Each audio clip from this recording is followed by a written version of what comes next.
Los días transcurrieron tal como lo había previsto, y aún así comenzaron a sentirse distintos. Una tarde, antes de que el edificio se convirtiera en una jaula, alguien golpeó mi puerta. No fue un golpe furioso ni desesperado. Fue un golpe normal, de esos que antes significaban algo tan simple como una visita. Me quedé quieto, con el cuerpo tenso, escuchando como si el sonido pudiera revelar una trampa. Apreté los labios. Me acerqué sin hacer ruido y apoyé la frente contra la madera. Diga. Dije al fin, sin abrir. Soy Javier, vivo en el apartamento 1E. Respondió una voz apagada al otro lado. Perdona que te moleste. No contesté de inmediato. Mis ojos se desviaron hacia las cajas apiladas en mi sala. Comida, agua, provisiones. Lo suficiente para resistir. Lo suficiente para no depender de nadie. Estoy despierto. Bien. Dijo él, y su tono dejó escapar un cansancio pesado. Mira, no quiero sonar paranoico, pero hace días que no te vemos. No bajas a las reuniones. No has salido ni siquiera al pasillo. Queremos saber si estás bien. Mi lengua se sintió seca. Recordé de golpe lo rápido que la gente empezaba a notar patrones. Lo rápido que las miradas se convertían en preguntas. Y las preguntas en sospechas. Estoy bien. Solo prefiero mantener distancia. Sí, claro, lo del virus. Pero estamos en el mismo edificio. No supe qué responder. En mi cabeza la palabra edificio sonó diferente, como si ya no fuera un lugar, sino una condición, un destino. No me siento cómodo. Lo entiendo, respondió él, pero no sonó convencido. Te juro que lo entiendo. Solo, oye, ¿tienes algo de, no sé, medicinas tal vez, paracetamol? Mi mujer anda con dolor de cabeza desde ayer y... Me quedé helado. La pregunta no había sido agresiva, ni siquiera exigente. Era una solicitud pequeña, razonable. Un tipo de petición que, en cualquier otro momento, habría significado muy poco. Pero yo no estaba en cualquier otro momento. No. Mentí sin pensar. No tengo nada. Otra pausa. Ah, ya, está bien, perdón. Dijo. Y luego añadió, en un tono más bajo. Es que todos estamos tensos. Todos estamos raros. Esa palabra se me clavó como una astilla, porque yo sabía exactamente a qué se refería. A la paranoia, al hambre, al silencio en las noches, a los ruidos que no debían existir. Sí, creo que estamos todos iguales. Se escuchó un pequeño crujido del otro lado, como si se apoyara en la pared. Oye, te voy a decir algo, pero no se lo digas a nadie. Ayer, en la madrugada, escuché algo. Afuera. Mi pecho se apretó. ¿Qué escuchaste? No sé explicarlo. Como si alguien caminara, pero no con zapatos. Como si se arrastrara, no sé. Y juraría que hubo un ruido como uñas en el cemento.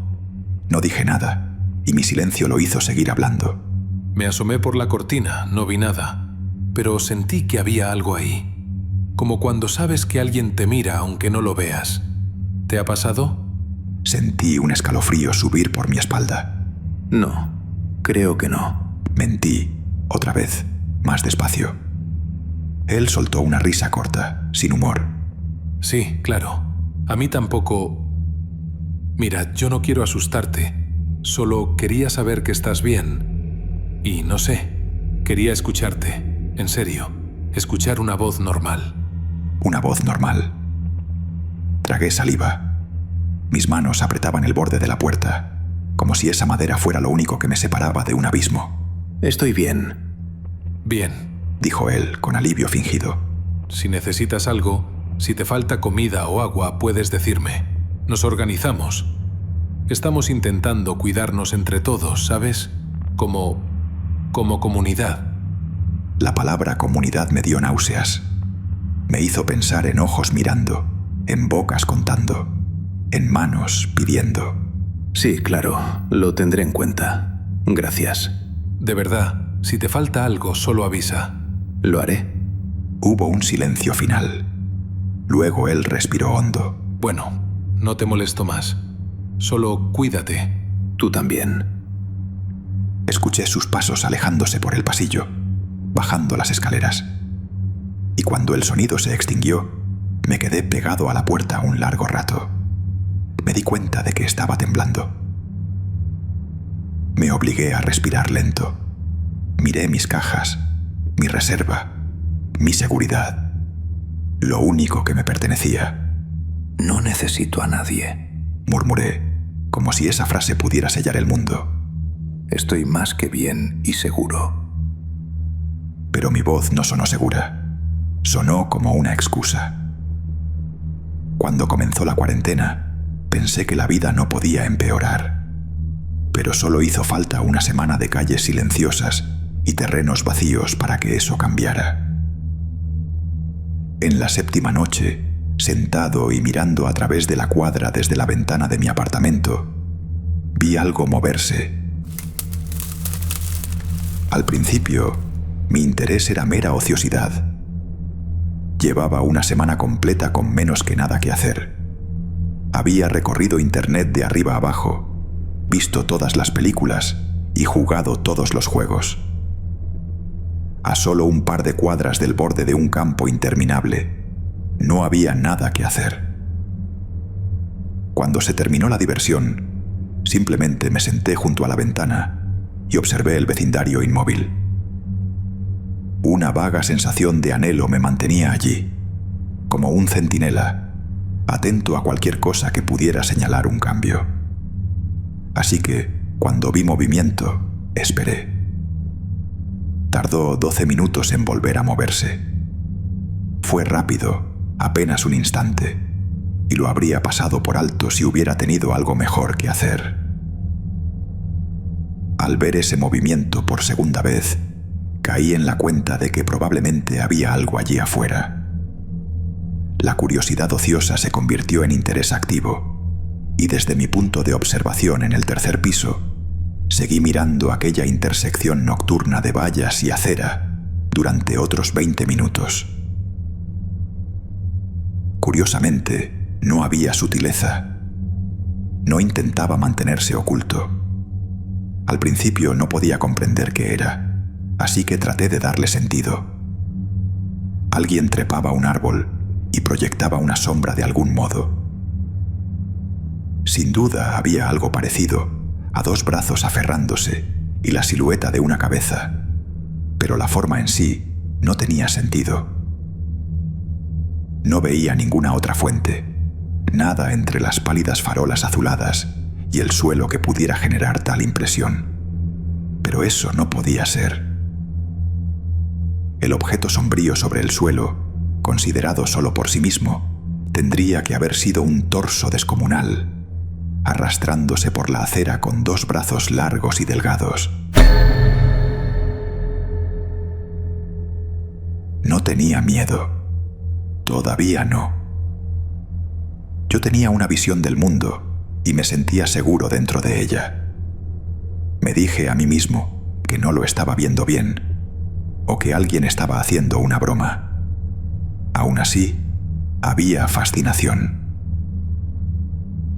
Me quedé allí, cautivado, mientras la silueta de un torso se arrastraba por la acera de enfrente, bajo un cielo nocturno oscuramente nublado, iluminado a intervalos por solitarias farolas azules y por el resplandor disperso del paisaje urbano. De hecho, sonreí. Aquella entidad claramente imposible seguía con lo suyo en un mundo que no tenía lugar para ella. Fuera lo que fuera, eso no podía suceder aquí. Yo lo estaba mirando directamente y me negaba a creerlo. De pronto, 2 pisos por debajo de mi posición, se abrió la puerta del edificio de mi apartamento y salió una mujer mexicana, a la que reconocí como una vecina.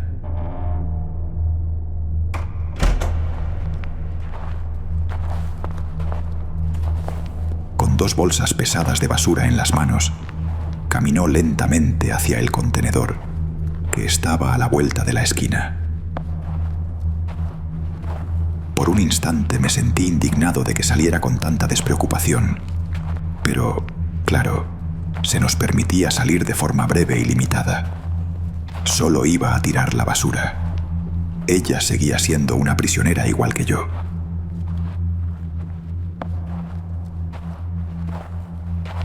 Cuando cruzó el portón delantero y giró hacia el contenedor del vecindario, mis ojos volvieron de golpe a esa cosa que no podía ser real.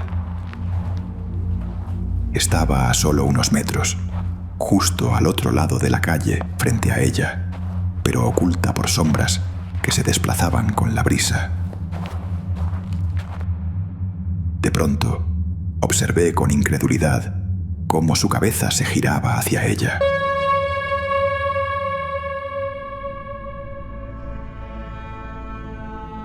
Entonces, extendió un brazo de una longitud antinatural y comenzó a arrastrarse sobre el asfalto.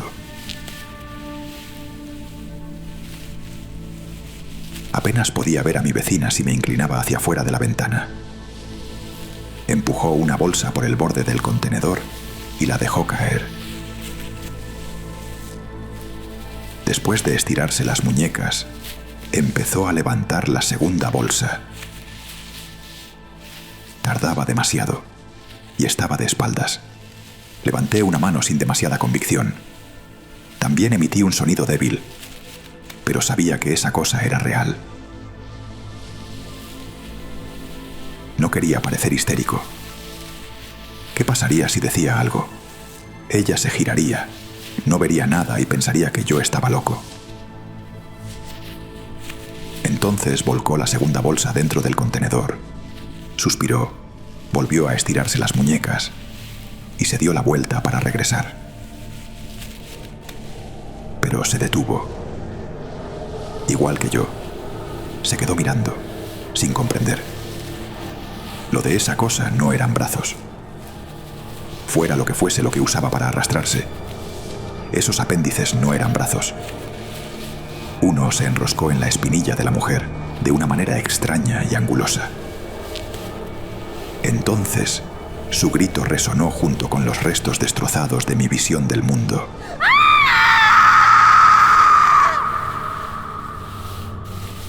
Mis creencias se derrumbaron como vidrio roto, y su lluvia me cayó encima de los pensamientos, paralizándome mientras la veía retroceder, tambaleándose. Apenas evitando su agarre, corrió hacia el portón y marcó el código.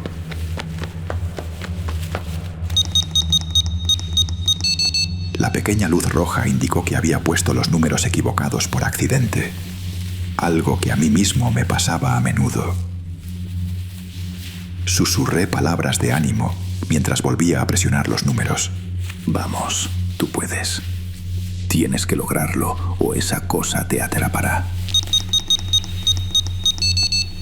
Rojo otra vez. Mi ánimo se convirtió en maldiciones en voz baja cuando el otro apéndice avanzó a tirones hacia sus pies. Ella pulsó los números una vez más.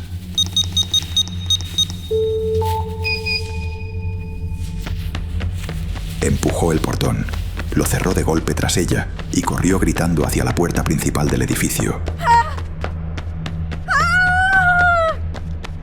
Algunas cabezas comenzaron a asomarse por las ventanas de abajo cuando los vecinos miraron en respuesta al ruido.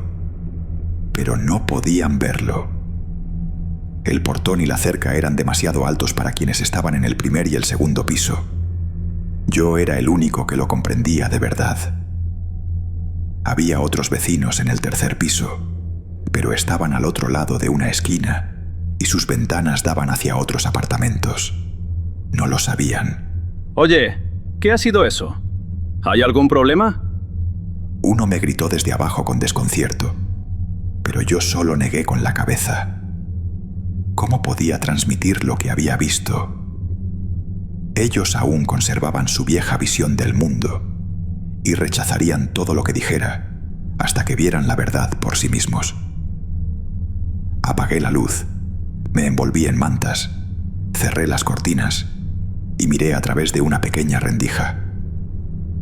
La cosa torso se arrastró más allá del contenedor y desapareció de mi vista, pero estaba lejos de ser la última sombra que se movió en la noche. Ninguna estaba lo bastante cerca como para comprenderla, y todas podrían haber sido imaginaciones de mi mente electrizada, pero ya no había forma de negar que había algo ahí afuera.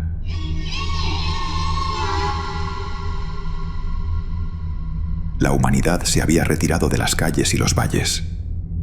Las noticias hablaban de animales salvajes regresando para llenar el vacío, de delfines visitando playas y de lobos caminando por estacionamientos. Y al parecer, había más cosas en los márgenes del mundo de las que se soñaban en mi imagen ingenua de cómo deberían ser las cosas. No en la mía. Esa imagen de cómo deberían ser las cosas había sido cuidadosamente pintada para mí por otros. ¿Acaso sabía yo algo en realidad? Me acurruqué en mi habitación mirando el brillo oscuro de la noche y no hice nada. Después de todo, yo no estaba en peligro. Todavía no. Estaba en el tercer piso y sin duda me despertaría el griterío mucho antes de que el riesgo llegara hasta mí. Teníamos cercas, teníamos un portón y teníamos paredes sólidas. Podíamos simplemente resistir. Mis mantas parecían inútiles, al igual que mi habitación. Ya no había seguridad en esa sensación.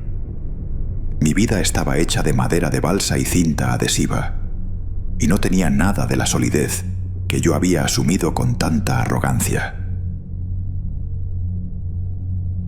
Sacudido hasta lo más profundo, abandoné mi capullo de mantas y empecé a pasearme por el apartamento. Necesitaba algo que detuviera aquella sensación de terror abrasador. No podía descansar, no podía dejar de moverme, no podía equilibrarme. Me sentía impulsado, incluso torturado. Nuestro edificio tenía una sala común central en el segundo piso, y allí habíamos almacenado una reserva de cajas de comida de emergencia, como una especie de muestra comunitaria de solidaridad. Yo pensaba tomarlas antes de que nadie supiera que había algo malo afuera. Así tendría un plan de respaldo. Si la situación realmente se desmoronaba, podría atrancar mi puerta y mi ventana y esconderme hasta que todo pasara. Con un plan así, por fin podría terminar con ese miedo torturador que me consumía los nervios. Sabía que estaba mal. Me sentí avergonzado durante todo el trayecto por el pasillo y al bajar las escaleras. Esperaba que nadie me viera, porque no habría sido capaz de hacerlo si lo hacían.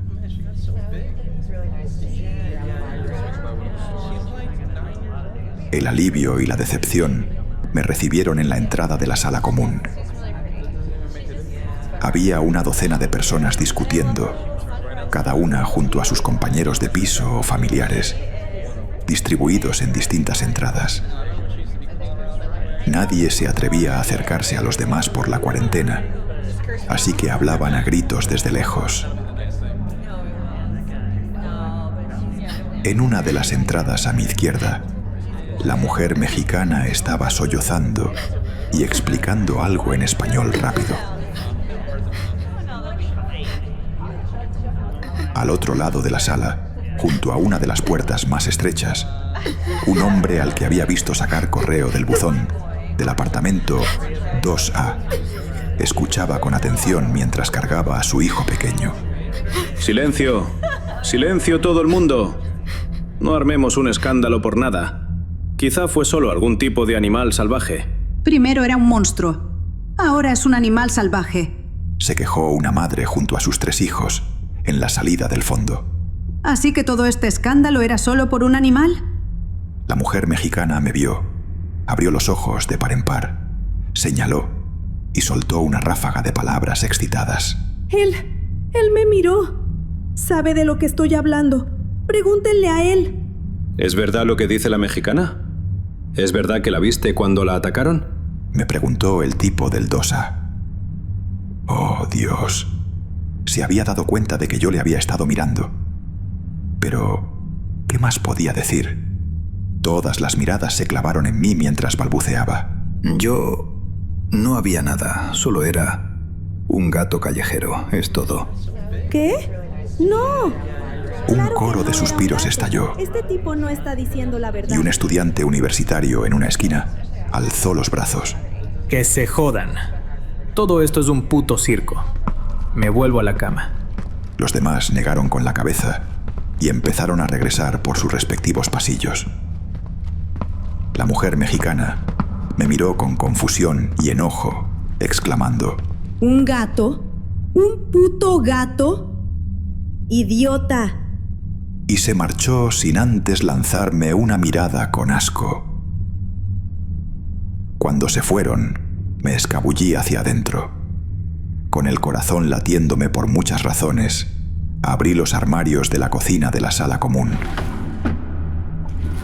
Recogí las cajas de comida entre los brazos y subí corriendo con ellas.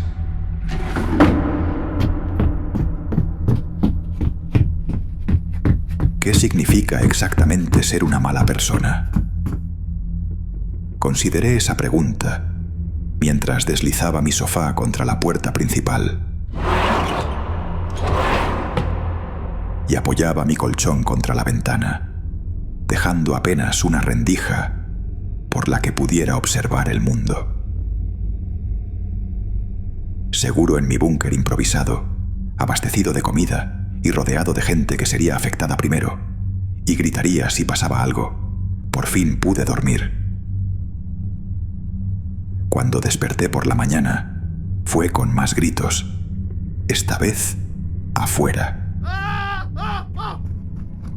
Al correr la cortina, sentí que el terror de la noche anterior regresaba mientras veía al tipo del 2A correr de un lado a otro por los estrechos senderos frondosos que rodeaban las casas vecinas de una sola planta, que no formaban parte de nuestro edificio. A mi izquierda, un camión de reparto de supermercado se alejaba a toda velocidad.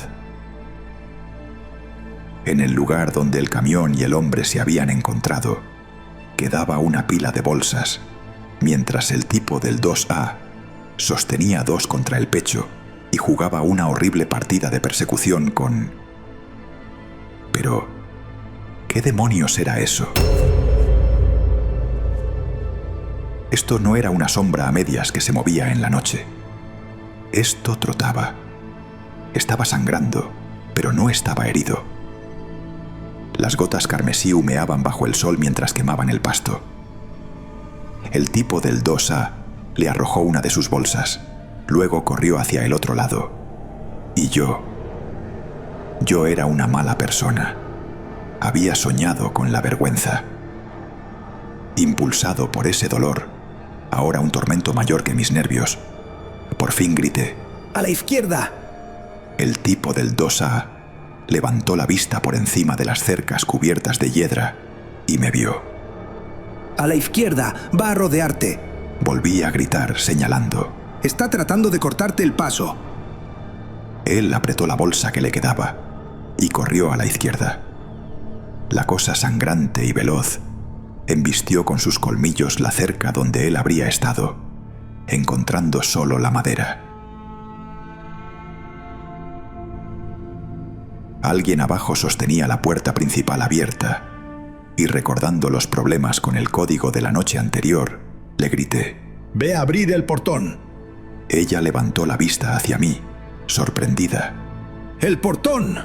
¡Abre el maldito portón para que pueda entrar! Por fin comprendió. Salió corriendo. Mantuvo presionado el botón de nuestro lado y abrió el portón justo a tiempo para que él lo atravesara a toda velocidad. Se notaba que estaba considerando ir por algunas de las bolsas del supermercado que habían quedado sobre la acera, pero primero me miró. Yo negué con la cabeza.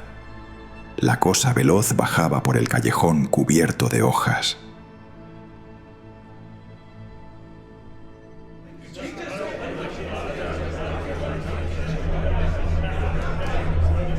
Las conversaciones en voz alta en la sala común habían pasado a ser gritos. Cuando llegué, el tipo del 2A estaba muy alterado. Alguien se llevó la comida de los armarios. No habría tenido que pedir al supermercado tan temprano si las reservas todavía estuvieran. El estudiante universitario respondió sin responder realmente. Ya he intentado hablar de esto en internet. Nadie nos va a creer. Ya publiqué la foto que sacó el del apartamento 1C de esa criatura sangrante. Pero la gente solo dice que es un Photoshop de mierda. Alguien se llevó la maldita comida. Si llego a averiguar quién se lo llevó, les juro que lo va a lamentar. ¿Por qué no le preguntas a él? Desde una de las entradas, la mujer mexicana me miró con los ojos entrecerrados. El tipo del 2A se negó a creerle. No. Él me ayudó desde su ventana mientras esa cosa casi me atrapa. Tenemos que averiguar quién fue el que de verdad lo hizo. Tenso, pero aliviado, pensé en sugerir llamar a la policía. Pero descarté la idea, recordando que solo nos traería un nuevo problema en vez de resolver el actual. La madre soltera con 3 hijos, a quien había escuchado decir que era del apartamento 2D, interrumpió. Basta de acusaciones. Estamos seguros aquí, ¿verdad? Solo son criaturas raras y solitarias rondando por ahí. Solo tenemos que aguantar un par de semanas. Y cuando pidamos el supermercado, nos cuidamos entre nosotros y ya está. Pues yo digo que es una perfecta idea. Apoyé su opinión para que la ira colectiva no se centrara en mí, más aún sabiendo que yo era el único que podía ver realmente el vecindario. Pero eso significaba que yo quedaría de centinela casi permanentemente.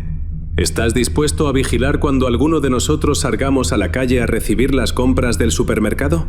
Por supuesto. Bien, entonces está todo resuelto. Pero, ¿quién cuidará de mí? Sabemos de antemano que no podemos entrar a los apartamentos de los demás sin arriesgarnos a contagiar el virus. De pronto una idea me llegó como un golpe de genio. Y me atreví a decirlo. Vaya, eso sí que es un problema. Ninguno de nosotros tenemos una ventana con vista a la calle, así que yo no puedo salir para recibir mis entregas. ¿Podrían darme ustedes un poco de su comida por guiarlos y vigilarlos? Claro. Tú haz tu trabajo y no dejes que ninguna de esas cosas nos tome por sorpresa. Y nosotros, a cambio, te daremos comida. La tensión en la sala se desvaneció cuando mis vecinos aceptaron aquella propuesta razonable. La única que siguió disgustada fue la mujer mexicana, que continuó mirándome fijamente. Para nuestro mérito, el sistema funcionó bien mientras todo saliera según el plan. Durante 5 semanas no tuve que correr ni un solo riesgo, y los vecinos no tenían idea de cuánta comida empezó a amontonarse en mi sala y mi dormitorio, cuando cada persona me daba una caja, o una cabeza de lechuga, o una bolsa de manzanas, o lo que fuera que pudiera ahorrar de cada entrega. Cada familia tenía que pedir supermercado, y nadie era realmente consciente de los horarios de los demás. Así que nadie se dio cuenta de que yo gritaba instrucciones 10 o 15 veces al día. Y no eran solo víveres. También había entregas de suministros médicos, videojuegos, películas, juguetes para niños, a veces ropa. Básicamente, nos abastecían por completo, repartidores exhaustos, y ninguno de ellos se atrevía a bajar de sus vehículos. Igual que nosotros, sabían que criaturas terribles rondaban por las calles vacías y como nosotros, no podían hacer nada más que resistir. Mis montones acaparados comenzaron a acumularse tanto que me pregunté cómo podría seguir ocultándolos a los demás. Mi espacio se estaba llenando. Si alguno llegaba a ver siquiera un vistazo dentro de mi apartamento, sabía que algo terrible ocurriría. Aún tenía pesadillas de culpa por lo que estaba haciendo, pero ¿qué otra opción tenía? Yo no quería salir ahí afuera. No quería arriesgarme a morir. No había nadie que cuidara de mí. Ya con 6 semanas completas de cuarentena, estaba sentado solo en mi apartamento abarrotado, todavía envuelto en mantas, todavía espiando a través de una pequeña rendija, cuando apareció el problema que lo arruinó todo. Había visto todo tipo de horrores rondando por las calles, desde cosas veloces y sangrantes hasta torsos que se arrastraban a tirones y lobos con forma de serpiente. Pero esto era muchísimo peor.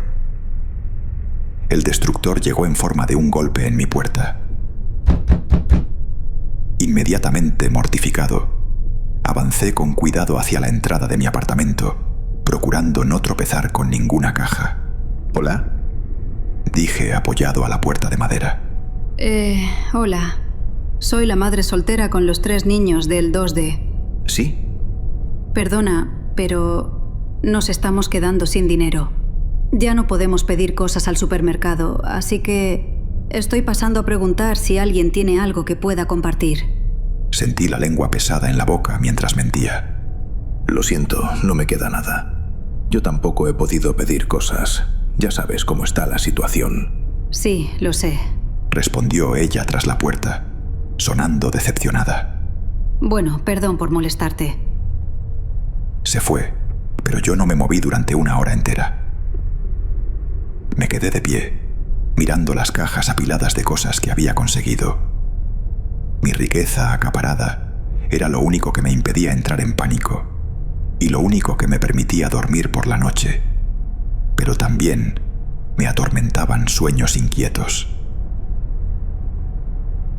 Más tarde esa noche, cuando todos dormían, bajé sigilosamente y dejé una caja grande repleta de comida frente a la puerta de la mujer del 2D. Con una gran sonrisa en el rostro, regresé a mi apartamento y me acosté para disfrutar del primer sueño reparador que había tenido en 2 meses. Problema resuelto. Excepto que 4 días después, la familia del 1E se quedó sin dinero y empezó a ir de puerta en puerta pidiendo donaciones. Y 1 semana después de eso, el anciano del 3B, mi vecino directo a la vuelta de la esquina del edificio, se quedó sin dinero y también empezó a ir pidiendo donaciones. Esta vez, la reunión comunitaria en la sala común fue silenciosa, en lugar de ruidosa. Permanecimos en esquinas y salidas separadas, todavía lejos unos de otros. El padre del apartamento del 1E dijo con tristeza: Vamos a morir aquí adentro si no hacemos algo. ¿Dónde está el gobierno? Preguntó el viejo del 3B. ¿Dónde está la policía? Tienen otros 1000 edificios de los que preocuparse, viejo. Replicó el estudiante universitario, cuyo número de apartamento todavía no sabía. No van a venir. Dijeron que la cuarentena solo iba a durar 2 semanas, pero seguimos encerrados y ya vamos para el 3er mes. Pero nos conseguirán dinero, ¿no? O tal vez comida. No lo sé, viejo. Pero entonces, ¿qué vamos a hacer? ¿Nos dejarán morir de hambre? La madre soltera del 2D no pudo mirarnos a los ojos. Vi a mi esposo. Sollozó 2 veces y luego añadió: Está muerto desde hace más de 1 año. Me pidió que lo dejara entrar. Cuando le dije que no podía porque era un imbécil abusivo, se dio la vuelta. Era una cosa podrida hecha de escarabajos que lo había desenterrado y estaba usando su cara. Empezó a llorar abiertamente. Se rió de mí. Ni siquiera quería entrar de verdad. Solo quería torturarme. Horrorizado, el estudiante universitario murmuró: ¿Qué mierda le está pasando al mundo? Todos sabíamos que afuera estaba empeorando. A medida que disminuía el número de repartidores que llegaban hasta nosotros, los espacios vacíos entre los bolsillos de humanidad solo se hacían más profundos. Por lo que se comentaba en Internet, las ciudades estaban bien, y también la mayoría de los pueblos, pero nosotros estábamos en los márgenes, muy cerca de campos abiertos, y la civilización propiamente dicha no tenía idea de lo que estaba regresando poco a poco. Vamos a tener que salir ahí afuera. Matar a esas cosas. Tal vez hasta comérnoslas. Dijo alguien del montón. ¿Pero qué estás diciendo? Bueno, es una sugerencia. Tal como están las cosas, prefiero arriesgarme que a morir de hambre. Una oleada de náuseas me golpeó al pensar en comer la carne sangrante y expuesta de esa cosa que trotaba, o la carne escamosa de ese lobo con forma de serpiente. Pero entonces me di cuenta de algo. Yo no tendría que comerla. Yo tenía mi propia reserva. El hombre tiene razón, dijo el tipo del 2A. Esas cosas quieren cazarnos, pero no lo harán si nosotros los cazamos primeros a ellos. Casi todos, a excepción de un par de mis vecinos, estuvieron de acuerdo con el plan, el cual se llevaría a cabo. Está decidido. Las tareas de vigía se actualizan a coordinar una cacería. Tú mandas. ¿Te animas? El del 2A señaló hacia mí. Ante eso, asentí lentamente. Bien, pues que no se hable más. Busquen algo sólido, cortante o puntiagudo que sirva como arma. Necesitaremos con qué matar y cortar a esos bastardos. Prepararon las armas improvisadas que pudieron, principalmente ramas afiladas hasta sacarles punta, robadas de los árboles justo afuera del edificio. Cuchillos, bates de béisbol, y esperamos. Me senté en mi ventana y observé el vecindario. A la luz del día, a menudo vagaban criaturas más animales, pero teníamos que esperar a alguna que pudiéramos abatir. Ese día solo pasaron las más peligrosas. Un oso pardo real que parecía afectado por algún tipo de parásito horrendo, enroscado en la parte superior de su cabeza, y un ave correosa con un ala rota que no dejaba de raspar el suelo con dientes de 60 centímetros al final del pico. Decidí que ninguno era un buen objetivo. De noche, caminaban las cosas sombrías y muertas. Vi al podrido de escarabajos, que supuestamente era el marido de la mujer del 2D, que había vuelto de la muerte para atormentarla, pero vagaba en otra dirección. 2 horas después, el torso que se arrastraba a tirones empezó a golpear sus extremidades contra nuestro contenedor, como si reviviera aquel primer ataque, pero luego siguió su camino sin incidentes. Poco después, le siguió una masa informe que parecía hecha de cadáveres fusionados. Su hedor llegaba hasta mi altura. Cerré la ventana antes de que las arcadas me vencieran. Sin embargo, por la mañana, vi a la cosa sangrante trotar con un repiqueteo por nuestra acera. Se parecía un poco a un jabalí, así que bajé mi palo y golpeé la ventana del tipo del 2A directamente debajo de la mía. Esa era la señal. En menos de 2 minutos, una docena de mis vecinos salió por la entrada del edificio y se alineó detrás del portón. No le quité la vista a la bestia hasta que empezó a olfatear algo en los callejones frondosos. Y entonces cerré el puño. El tipo del 2A abrió el portón y lideró la carga. Ya no tenía sentido guardar silencio, así que empecé a gritar órdenes. ¡Corten los callejones! ¡Ya los vio! ¡Se está preparando para embestir! Mis vecinos no eran más hábiles en esto que yo, así que tomó casi 20 minutos, pero al fin logré guiarlos para acorralarla.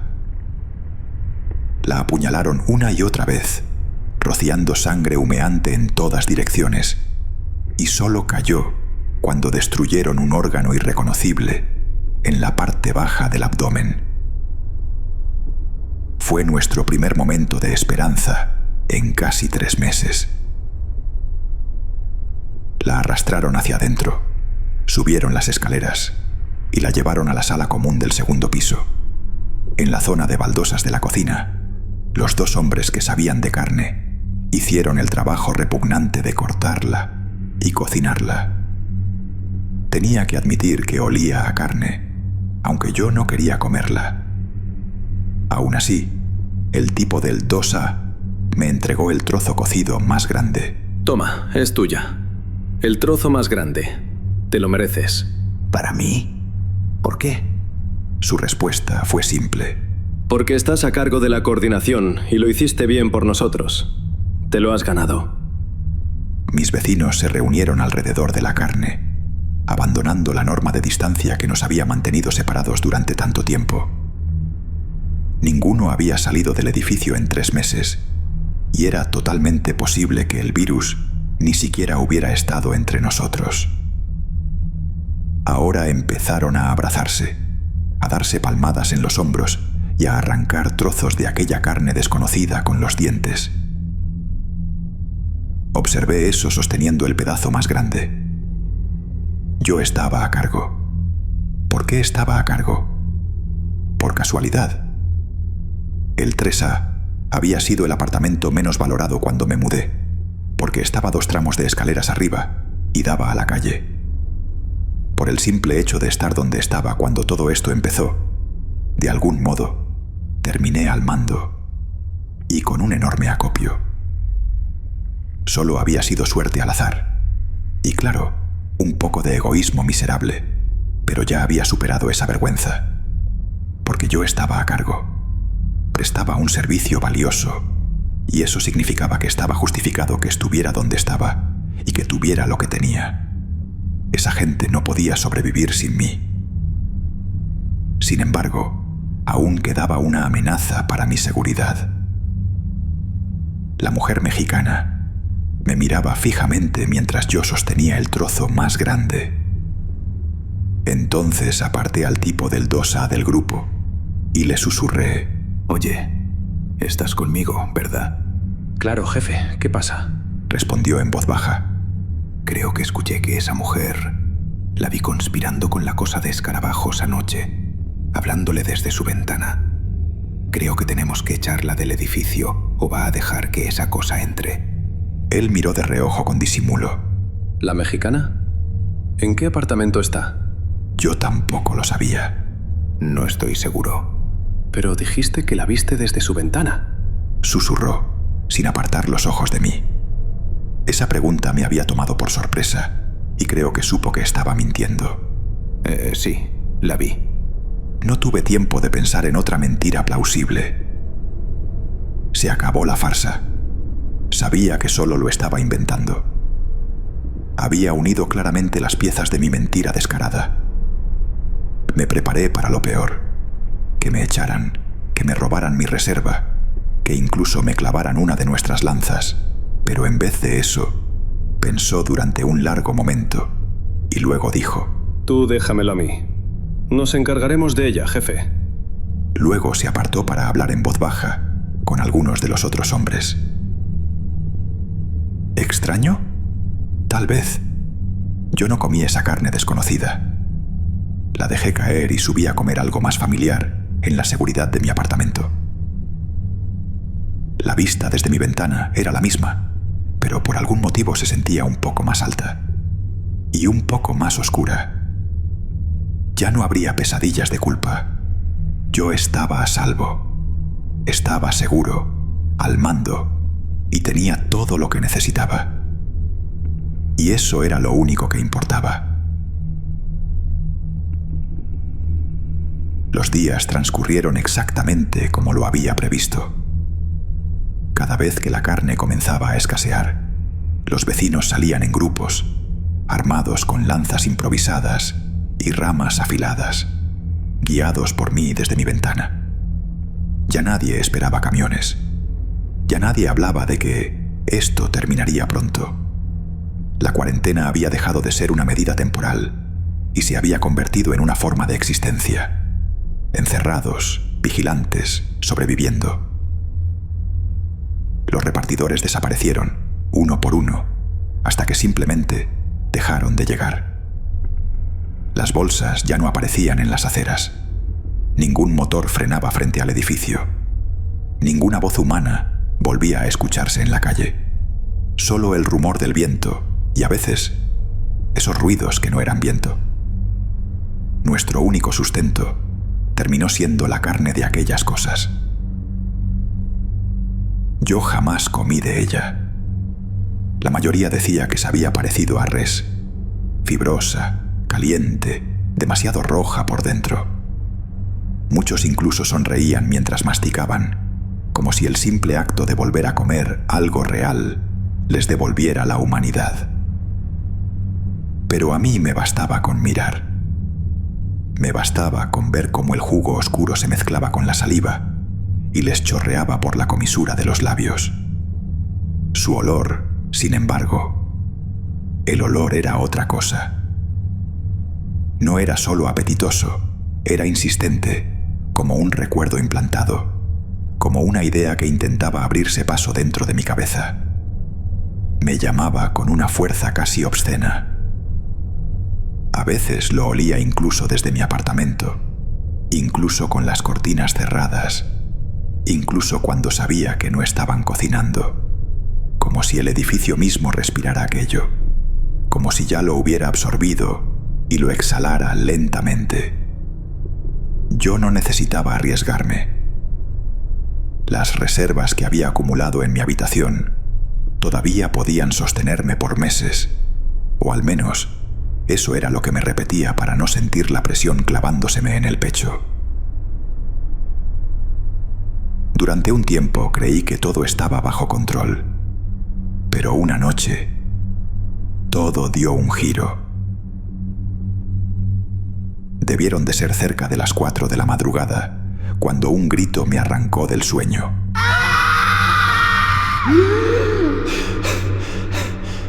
Abrí los ojos jadeando, desorientado, con el corazón golpeándome las costillas, como si quisiera huir antes que yo.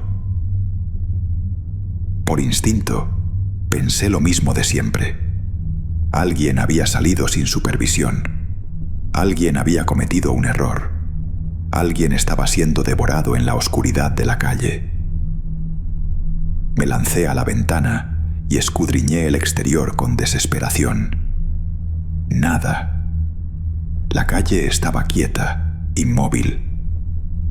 Las farolas azules seguían encendidas como ojos muertos, mirando hacia ningún lado. No había sombras arrastrándose, ni criaturas lamiendo sangre en el asfalto. Ni siquiera escuché pasos. Estuve a punto de volver a la cama cuando el grito volvió a repetirse.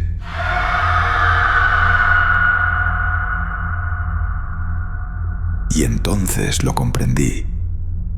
No venía de afuera. Venía del interior del edificio.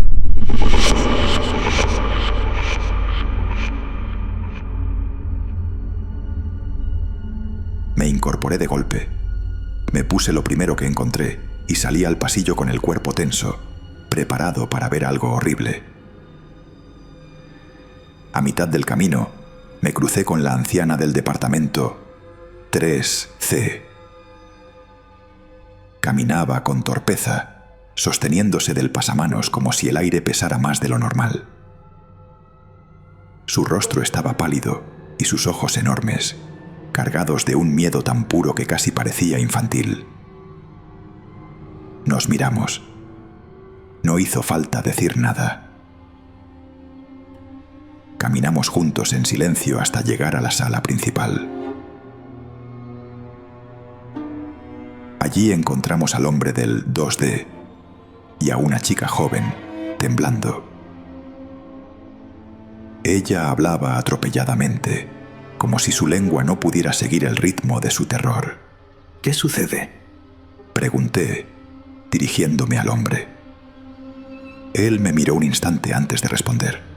La chica dice que vio al tipo del apartamento 4A saliendo de la cocina, pero que no era el mismo hombre, que era una especie de engendro con ramas saliéndole del cuerpo. Aún así, lo reconoció por el tatuaje del brazo izquierdo. La chica me miró, como suplicando que yo negara aquello, como si un no mío pudiera reparar la realidad. ¿Estás segura?, le pregunté, intentando que mi voz no temblara. Ella asintió, casi sin fuerza. La anciana del 3C se apretó el pecho. Yo me voy al cuarto. No me siento bien. Esto ya es demasiado para mí. La chica también dijo que se sentía mareada y que volvería a su habitación. Sus pasos se perdieron en la escalera. Me quedé mirando los pasillos. Era extraño. Las demás puertas estaban cerradas. No se escuchaba nada. Ni voces, ni discusiones, ni el habitual ruido nervioso de vecinos que ya habían convertido el horror en rutina. El silencio era demasiado pulcro, demasiado ordenado. El tipo del 2D propuso que fuéramos al apartamento del 4A para revisar, pero yo me negué. Lo hacemos en la mañana, con todos presentes. No sabemos qué está pasando. Él solo frunció el ceño, pero aceptó. Volví a mi apartamento sintiendo que caminaba dentro de un sueño. Al entrar, miré mi reserva apilada como una muralla. Cajas, bolsas, latas, botellas. Mi pequeño reino privado.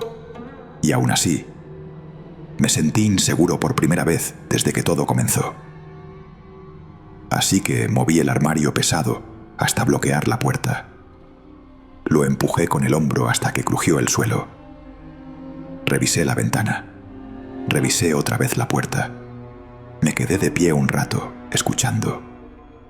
Nada, hasta que finalmente me dormí. O más bien, me apagué.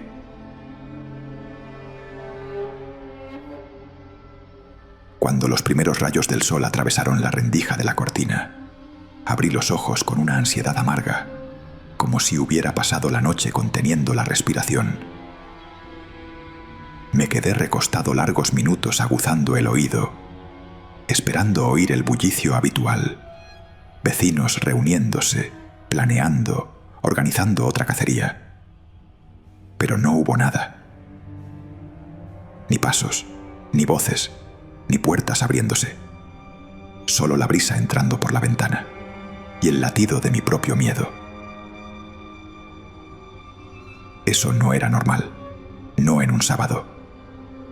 No después del olor a carne cocida, de los gritos de victoria, de esa sensación estúpida de esperanza que había contagiado a todos. Y entonces comprendí algo peor. La esperanza los había relajado. Y cuando la gente se relaja, se abre.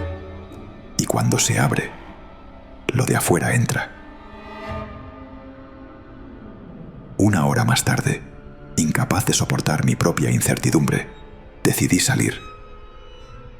Primero iría con la anciana del 3C, solo para preguntarle si había escuchado algo más. Así que moví el armario y abrí la puerta.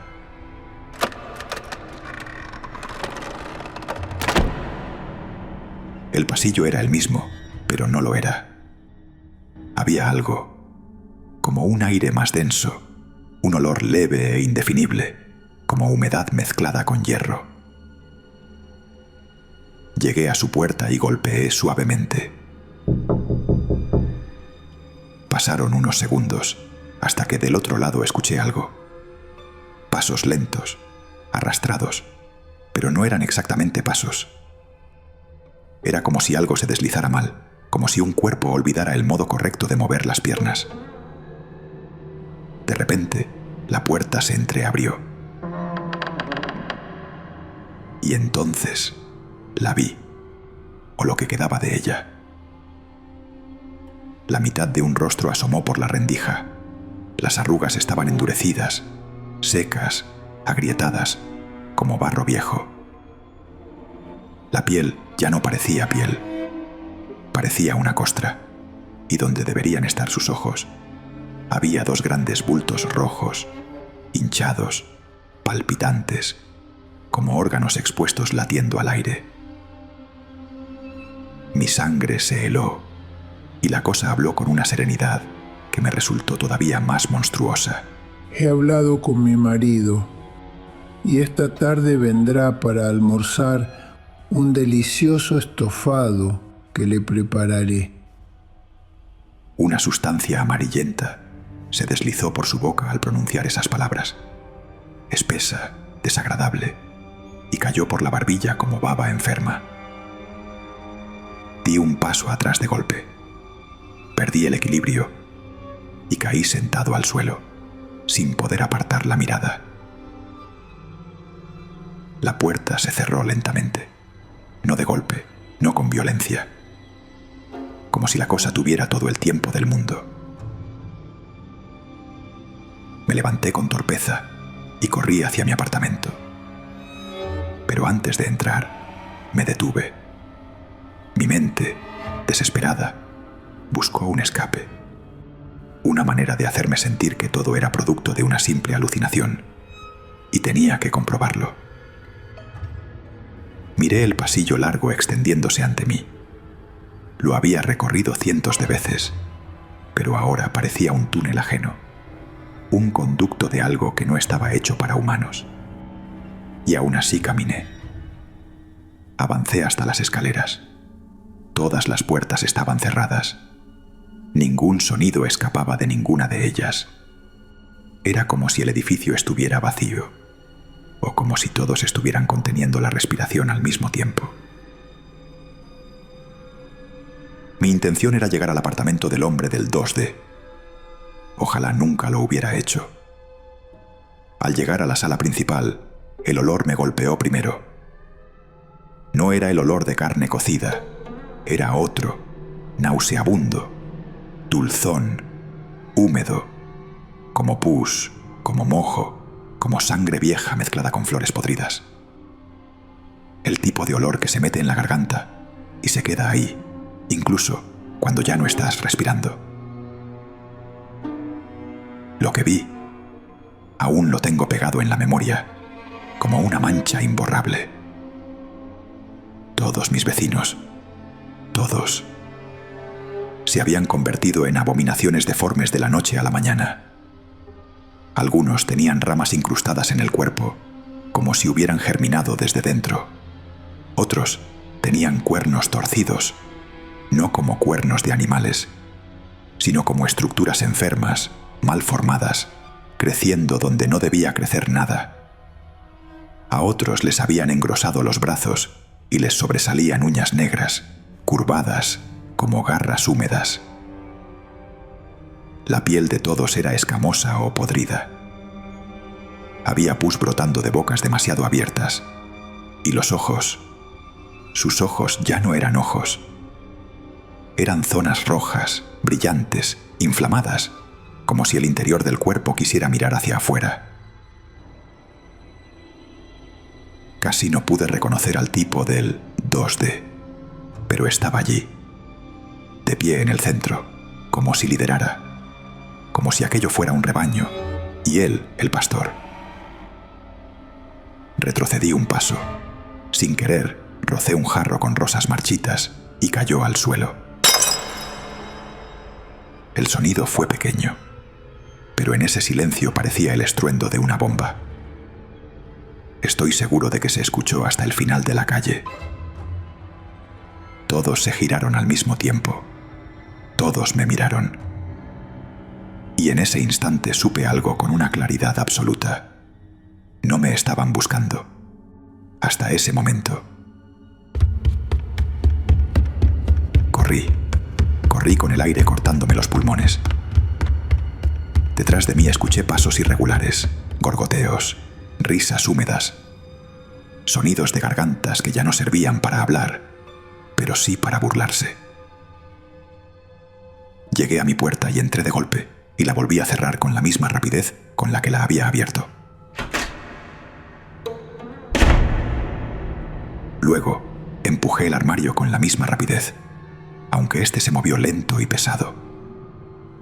Entonces, sentí el primer impacto. Luego el segundo y el tercero. La puerta resistió. El armario resistió, pero yo no. Vamos, hijo. Necesitamos hablar sobre nuestra próxima cacería. Escuché decir al tipo del 2D desde el otro lado. Abre la puerta, por favor. Su tono era amable, demasiado amable, como una invitación a cenar. No respondí, únicamente me alejé de la puerta y me encerré en el dormitorio.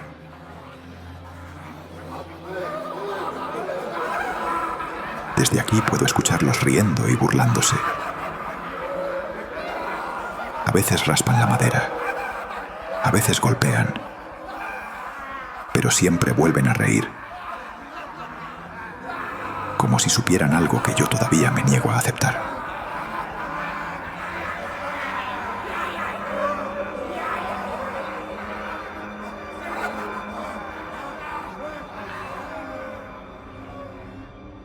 Ya han pasado 2 días desde aquel incidente, pero ellos siguen allí, caminando por el pasillo. No se han ido, y creo que nunca se irán, no hasta atraparme.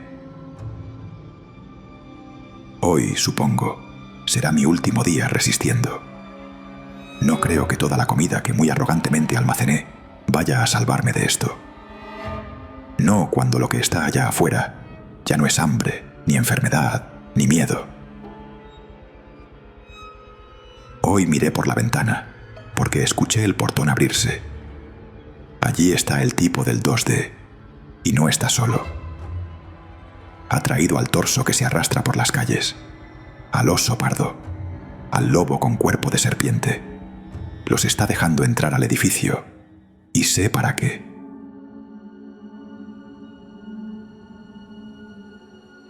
No hay nada más por hacer.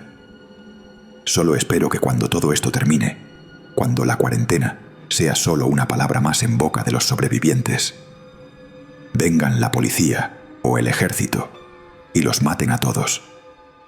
Que quemen el lugar, que quemen el edificio con estas cosas en su interior. Como último esfuerzo, intenté pedir ayuda a los demás vecinos, a los otros edificios. Pero nadie responde. Cuando me oyen gritar, cierran sus ventanas y apagan las luces. Malditos sean. Ojalá se los coman a todos. O mejor aún, ojalá coman la carne de estas criaturas y se vuelvan como ellos.